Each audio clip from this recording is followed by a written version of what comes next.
Goeiemôre vriende en baie welkom by ons oordeenkings op hierdie maandagoggend. 'n Aangrypende mooi teks wat ons vanoggend lees uit Jesaja 25 uit, vanaf vers 6.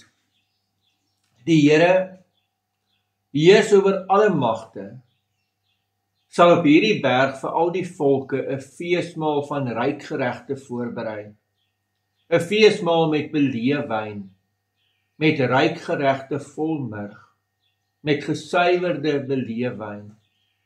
Op hierdie berg sal hy die sluier verswelg, die sluier wat oor al die volke, die geweefde bedekking oor al die nasies.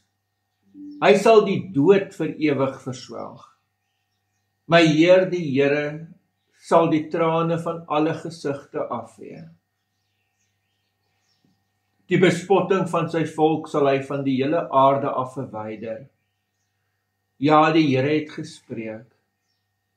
Hulle sal op daardie dag sê, kyk, dit is ons God, op wie ons gewag het, en hy het ons gered. Dit is die Here op wie ons gewag het. Laat ons juig en bly wees oor sy redding. Vriende, pragtige teks oor die dag van die Here wat hulle op wag. En hierdie mooi goed wat gebeur, hierdie feesmaal wat gereed gemaak word. Ons in die Nuwe Testament ken hierdie beelde uit Openbaring uit. Nee, nou verstaan ons bietjie waar Openbaring dit kry ook, hier uit die profeet uit.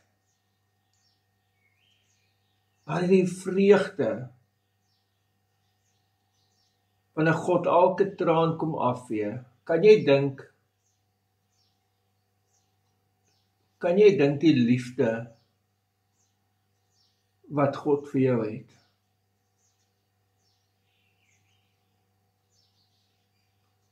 Elke traan wat jy nog ooit gehuil het.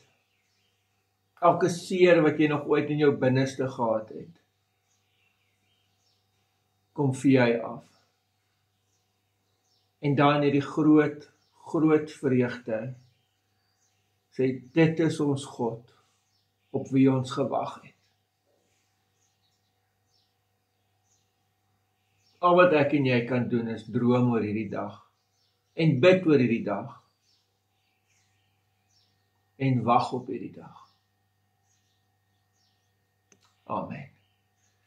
Here almagtige God, baie dankie vir die ongelooflike teks. Here, dit is net so mooi. En Here, ons kan nie wag nie. Ons kan letterlik nie wag vir u wederkoms nie. Dat ons hierdie mag beleef. In die naam van ons Here Jesus Christus. Amen. Vriende, mag jy 'n baie mooi en 'n baie geseënde dag hê. Totsiens.